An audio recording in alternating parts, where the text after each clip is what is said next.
ए रानी ए रानी ए रानी ए रानी बात के मोर मान है किसको है हमर जान। ताड़ी चूड़ी पायल है के छोटा मोटा चीज, सोना के गहना देबू दे दे गो किस।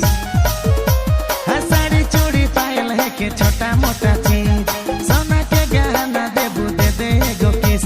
और गाना रे गाना के रिलीज रानी होवे दे, तो के थार में घुमाबू गाना हिट होवे दे।